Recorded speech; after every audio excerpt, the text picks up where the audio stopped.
犬は飼い主の悲しみを匂いだけで 90% 以上の精度で検知できる。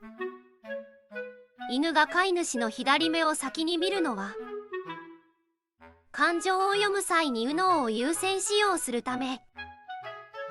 犬と目が合うと双方の脳内でオキシトシン、愛情ホルモンが急上昇。犬は人間の約40種類の表情を区別して記憶できることが研究で証明。飼い主が泣くと駆け寄る犬は、助けたいという感情を本当に持っている。